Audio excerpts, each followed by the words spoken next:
is Jewel with Every Day is a Yay. Yo, and you are here at the XL Fest where this is a podcast cypher. And we have some amazing guests here. I cannot wait to get into this. Look, the rundown that I just got about both of you, for real. I don't know if we have enough time to cover everything. Probably not. But we're going to make sure to touch on this. So first of all, we have, you have so many hyphens, I don't know what to call you, so I'm just going to call you the amazing Terry Jervis sitting here with us. Give it up for the man. And as a surprise guest, we have the 55th governor, Mr. Paterson here of New York City. How are you today, brother? I'm very good. Yes. Yo, I'm excited about this. We're here at the XL Fest. How you feeling about it so far? I think it's exciting. I met Troy Pryor about a year or two ago, and they always wanted me here because I've done so much for America. Most people don't even know my name. Mm-hmm. And so this is a chance for me to also hear Black America right at the core, because I don't really get that chance to meet, people who are aspiring and wanting to be in this business. Mm-hmm. So it's good for me. It's interesting that you bring that up about all the things that you've done for America, and I want to start on a specific place because we talked a little bit about it before we started, and that's the fact that you actually filmed a documentary at the age of 16? Well, 14 was when I started. So are you flexing on me now?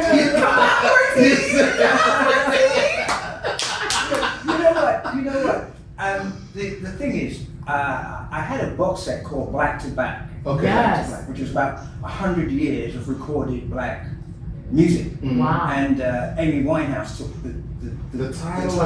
Yes. Like my studio, one of my studios used to be in the area where she lived. Wow. And anyway, what that was I said that Black American culture is a homogeny of Black culture from the diaspora. Yes. But most people don't know that.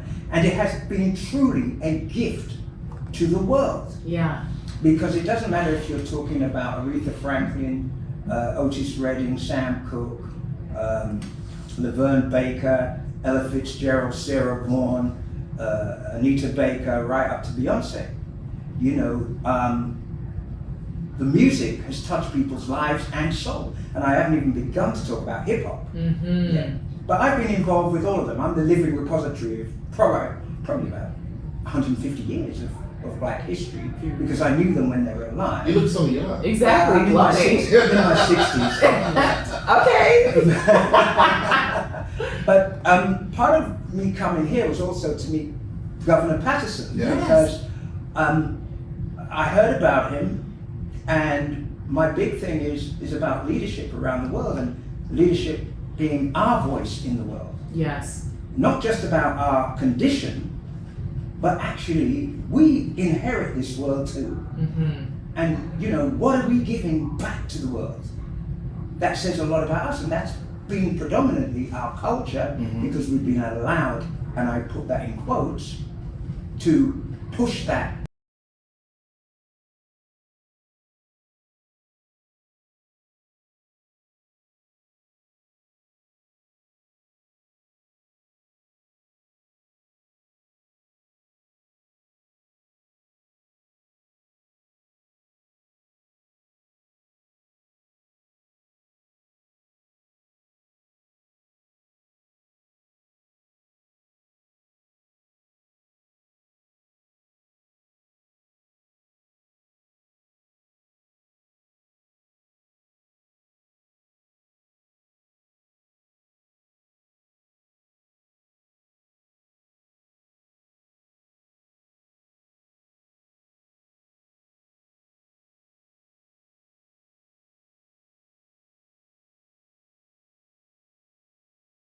Don't forget the 13 colonies, because it was part of Britain. You speak English, which is a global language of trade and industry. And so I had to bring the artists to the UK, believe this or not, with his Public Enemy, LL Cool J, Roxanne Shante, Eric B. and Rakim, I could go on and on and on, and package those shows and bring them back to America. So if you look at It Takes a Nation of Millions to Hold Us Back, which is in the Rolling Stones 100 Greatest Yes, Albums. yes. Look on there, you'll see my credit. All those live sections you hear in that is my recordings. Wow. That is amazing. That is amazing. That really just, when you say that, that really is the foundation of hip hop. And to see that you were behind that, I guess my question to you is, what's been your guiding light when it comes to your collaborations? My guiding light in terms of my collaborations has been focused more on putting purpose to profit. I don't chase profit, I don't chase money, I chase the purpose of why I exist. And I came together with Governor Paterson because I felt that I'm at that point in my life where all that I know, all that I've lived, I don't want it to be lost, and that's why I created the Legacy and Heritage Creative Academy. Well, tell us more. Because, legacy means a continuum, Yes. that things are passed on, that never gets forgotten. Heritage is something you draw on from the past to empower your future. Remember, the future does not exist until we make it in the present. Indeed. Period. We can't make it in the present if we don't know the foundations on which we stand. And that's a collaboration I'm hoping to build with Governor Paterson. Governor Paterson, why was it important for you to partner with Mr. Jervis over here, this superstar? Well, first of all, I just found out that Terry is black. I thought. Jokes. That's crazy! I don't see very well. And,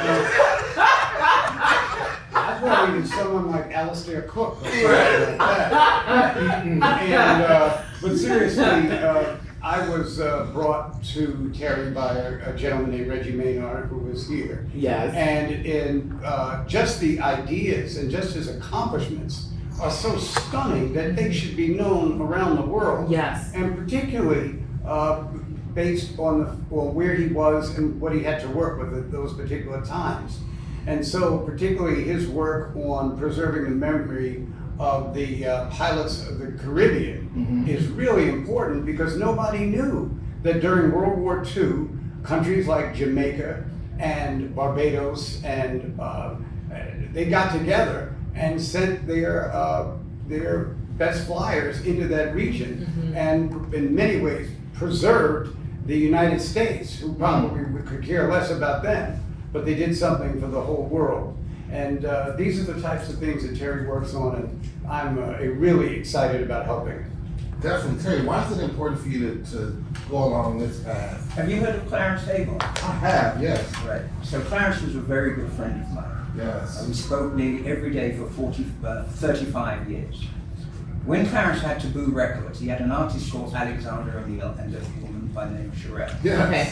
They could not get the TV coverage, and Clarence's label was faltering, and he needed to boost sales. And he saw some white guys. There was a show called Top of the Pops in the UK, familiar, which yes. was a big show. And he was asking who's the boss. He wanted to talk to the boss to get the artist on the show. And they said, well, it's him. And he looked and he saw me. And he couldn't believe, that time I was probably about 28. And he came up to me, and if you know Clarence, I'm going to say it in the most polite way. Somebody told me that you are the one that is in command here. How can you be? How did you feel in that moment? I said, who's this guy? At that moment, I said, yeah, I'm the guy in charge. But anyway, the short part of the story is that I ended up putting them on prime time, breaking the record internationally, went #1, saved Clarence's label. The label then got bought by, I think it was Universal.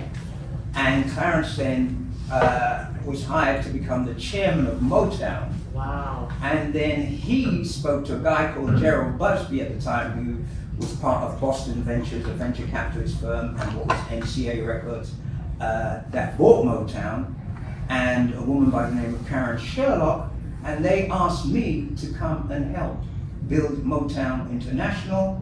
I ended up with being the first record label that Motown had internationally. So I was a Motown executive.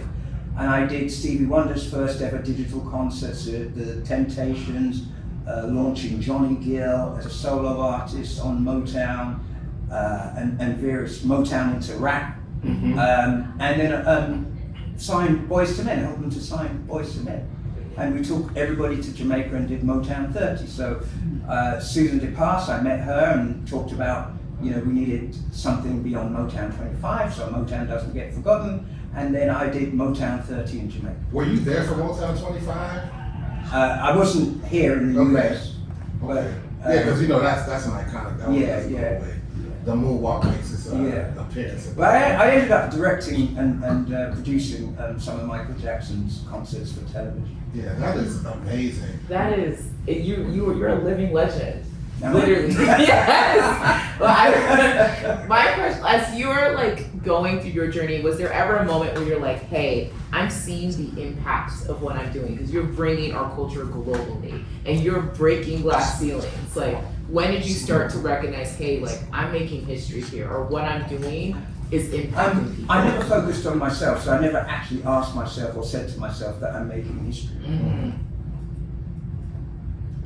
I always focused on the subject of what it was that I wanted to achieve. Yeah. Not for me, but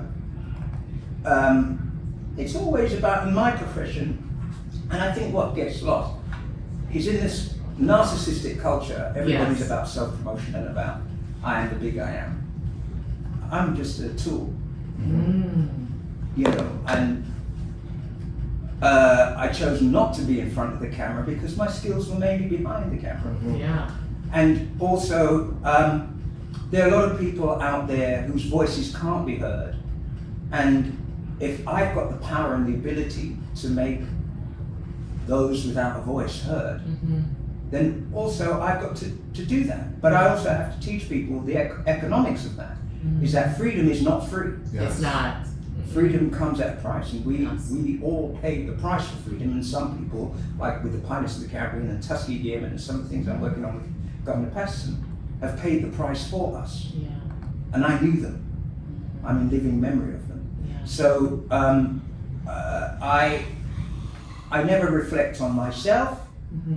I look at the things that I do and the impact it will have on others. So I was at Facebook headquarters once. Yeah. This is a couple of years ago. Reggie came with me. And Mark Zuckerberg, Sheryl Sandberg, and they were all there, and they were asking me to really join Facebook, and I could get my numbers up and this and that, because I've had 4.5 billion people around the world see something I've made. Wow. And no big deal. 4.5 billion. It's like, Facebook, we're at 2 Would it billion or be- something. it's like, what? Yeah, that's like, wow. But I actually, it wasn't important to me that 2-point-something billion people on Facebook can say they like me or they hate me. It's not what I do this for. I do this to touch people's lives. Yes. I do this to empower people. Yes. And the fact is that there aren't many of me in the world. They're not. So you cannot be the last. Yes. Right? And that's the legacy and heritage. That's the continuum Indeed. that we have to make. And yes, money is a byproduct of the things you do, but you reinvest it to protect the future of the things you do. So my material is in the National Archives of the United Kingdom, and believe it or not, America. So, speaking of future, what does the future look like for you right now? That spaceship you've got right there on the card. So that's something called Starship. Starship Hope. Oh, so this isn't just a cool car. This is actually happening. Yeah. That is so we go to space. Wait. What can you act to? Y'all see I that? just thought he was giving That's me a cool car. crazy. What? So I got So we're going to Rolls-Royce space. into space. I helped Rolls-Royce start their space program. Wow. What? We don't have no more time. We don't have it. Well, hold on. So wait. I have one more question. Wait, hold on. Because I have to ask this because Governor Paterson just found out that you're a black man. Right? So what my question behind this is I'm thinking of the timeline of when you were 14 in the UK and how you were able to maneuver. How were you able to maneuver as a black man in that space? Okay, Yes. so here's the key. You said, how are you able to maneuver as a black man in this space? Yes. Right. First of all, I know I'm black. Period. You look in the mirror every day, you know you're black. You know. But primarily, I'm human. Okay? And the thing is, facing all the injustices I've had to face. I grew up in what you call the projects. I played Hackney, but Yeah. I also played on bomb sites with literal bombs. You guys never had. That was your playground. That was my playground. It was just after World War II, and live bombs were still there, and I lost a few friends in that. So I know my own mortality, okay? But what I wanted, when I did the Millennium broadcast, which was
up as Lieutenant Governor of New York, and probably one out of every 20,000 people would recognize me. So by the end of the day, they were showing my face around the world. So you never know how these days are going to end, and that's what makes living in them so exciting.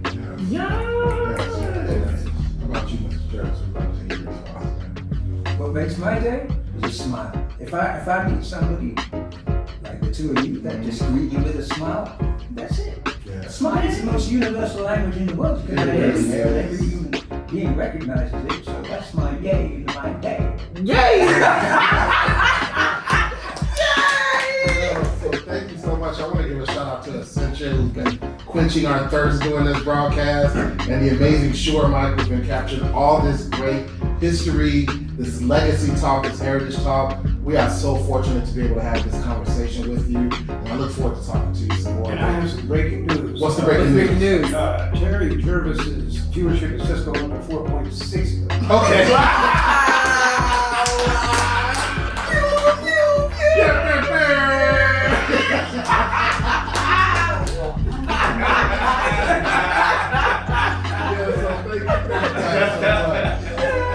Thank you so much. And as I always say, stay focused, positive, and productive. Peace. Thank you. You are awesome.